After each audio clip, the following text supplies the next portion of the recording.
मेरे प्रिय दोस्तों, हम आपको आज सुनाएंगे ऐतिहासिक प्रेम कहानियाँ। राजा दुष्यंत और शकुंतला का प्यार। एक बार हस्तिनापुर नरेश दुष्यंत अखेट खेलने वन में गए। जिस वन में वे शिकार के लिए गए थे, उसी वन में कंड ऋषि का आश्रम था। कंड ऋषि के दर्शन करने के लिए महाराज दुष्यंत उसके आश्रम पहुँच गए। पुकार लगाने पर एक अति लावण्यमयी कन्या आश्रम से निकलकर कहा, हे राजन, महर्षि तो तीर्थ यात्रा पर गए हैं, किंतु आपका इस आश्रम में स्वागत है। उस कन्या को देखकर महाराज दुष्यंत ने पूछा, बालिके आप कौन है? बालिका ने कहा, मेरा नाम शकुंतला है और मैं कंड ऋषि की पुत्री हूँ। उस कन्या की बात सुनकर महाराजा दुष्यंत आश्चर्यचकित होकर बोले, महर्षि तो अजन्म ब्रह्मचारी हैं, फिर आप उनकी पुत्री कैसे हुई? उनके इस प्रश्न के उत्तर में शकुंतला ने कहा, वास्तव में मेरे माता पिता मेनका और विश्वामित्र हैं। मेरी माता ने मेरे जन्म होते ही मुझे वन में छोड़ दिया था, जहाँ पर शकुंत नामक पक्षी ने मेरी रक्षा की, इसीलिए मेरा नाम शकुंतला पड़ा। उसके बाद कंड ऋषि की दृष्टि मुझ पर पड़ी और वे मुझे अपने आश्रम में ले आए। उन्होंने ही मेरा भरण पोषण किया। जन्म देने वाला, पोषण करने वाले तथा अन्न देने वाले, ये तीनों ही पिता कहे जाते हैं। इस प्रकार कंड ऋषि मेरे पिता हुए।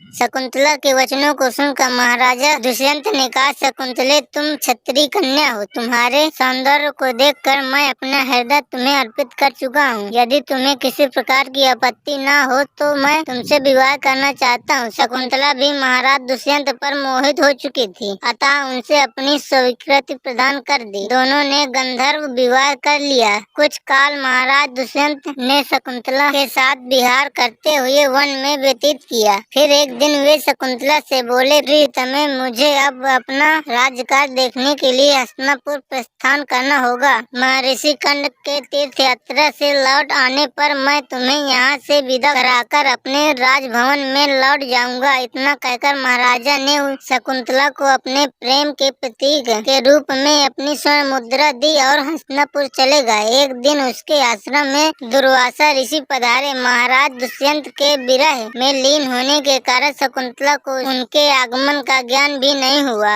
और उसने दुर्वासा ऋषि का यथोचित स्वागत सत्कार नहीं किया। दुर्वासा ऋषि ने इसे अपना अपमान समझा और क्रोधित होकर बोले, बालिके, मैं तुझे शाप देता हूँ। जिस किसी के ध्यान में लीन होकर तूने मेरा निरादर किया, वह तुझे भूल जाएगा। दुर्वासा ऋषि के श्राप को सुनकर शकुंतला का ध्यान टूटा और वह उनके चरणों में गिरकर क्षमा प्रार्थना करने लगी। शकुंतला के क्षमा प्रार्थना से द्रवित होकर दुर्वासा ऋषि ने कहा, अच्छा, यदि तेरे पास उसका कोई प्रेम चिन्ह होगा तो उस चिन्ह को देखकर उसे तेरी स्मृति हो जाएगी। कुछ काल पश्चात कंड ऋषि तीर्थ यात्रा से लौटे। तब शकुंतला ने उन्हें महाराज दुष्यंत के साथ अपने गंधर्व विवाह के विषय में बताया। इस पर महर्षि कंड ने कहा, पुत्री, विवाहित कन्या का पिता के घर में रहना उचित नहीं है। अब तेरे पति का घर ही तेरा घर है। इतना कहकर महर्षि ने शकुंतला को अपने शिष्यों के साथ हस्तिनापुर भिजवा दिया। मार्ग में एक सरोवर में आचमन करते समय महाराज दुष्यंत की दी हुई शकुंतला की अंगूठी, जो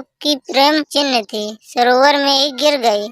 उस अंगूठी को एक मछली निगल गई। महाराज दुष्यंत के पास पहुंचकर कंड ऋषि के शिष्यों ने शकुंतला को उनके सामने खड़े करके कहा, महाराज, शकुंतला आपकी पत्नी है, आप इसे स्वीकार करें। महाराज तो दुर्वासा ऋषि के शाप के कारण शकुंतला को विस्मृत कर चुके थे, अतः उन्होंने शकुंतला को स्वीकार नहीं किया और उस पर उल्टा होने का लाछन लगाने लगे। शकुंतला का अपमान होते ही आकाश में जोरों की बिजली कड़क उठी और सबके सामने उसकी माता पिता मेनका उसे उठा ले गई। जिस मछली ने शकुंतला की अंगूठी को निगल लिया था, एक दिन वह एक मछुआरे के जाल में आ फंसी। जब मछुआरे ने उसे काटा तो उसके पेट अंगूठी निकली। मछुआरे ने उस अंगूठी को महाराज दुष्यंत के पास भेंट के रूप में भेज दिया। अंगूठी को देखते ही महाराज को शकुंतला का स्मरण हो आया और वे अपने कृत पर पश्चाताप करने लगे। महाराज ने शकुंतला को बहुत ढूंढवाया, किंतु उसका पता नहीं चला। कुछ दिनों के बाद देवराज इंद्र के निमंत्रण पाकर देवासुर संग्राम में उसकी सहायता करने के लिए महाराज दुष्यंत इंद्र की नगरी अमरावती गए। संग्राम में विजय प्राप्त करने के पश्चात जब वे आकाश मार्ग में हस्तिनापुर लौट रहे थे तो मार्ग में उन्हें कश्यप ऋषि का आश्रम दृष्टिगत हुआ। उनके दर्शनों के लिए वे वहाँ रुक गए। आश्रम में एक सुंदर बालक एक भयंकर सतत सिंह के साथ खेल रहा था। मेनका ने शकुंतला को कश्यप ऋषि के पास लाकर छोड़ा था तथा वह बालक शकुंतला का ही पुत्र था। उस बालक को देखकर महाराज के हृदय में प्रेम की भावना उमड़ पड़ी। वे उसे गोद में उठाने के लिए आगे बढ़े तो शकुंतला की सखी चिल्लाकर उठी, हे भद्र पुरुष, आप इस बालक को ना छुए, अन्यथा उसकी भुजा में बंधा काला डोरा सांप बनकर आपको डस लेगा। यह सुनकर भी दुष्यंत स्वयं को न रोक सके और बालक को अपने गोद में उठा लिया। आप सखी के आश्चर्य से देखा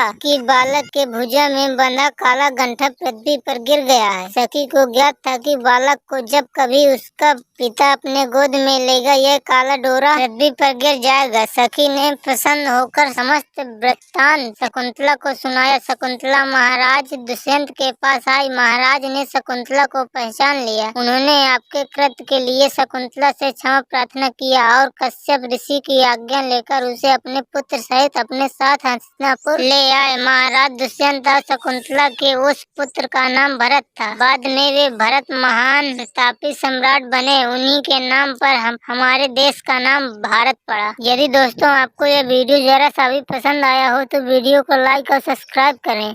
बेल आइकन को ऑल पर सेलेक्ट कर लें ताकि हमारी अगली वीडियो आप तक जरूर पहुंचे। धन्यवाद।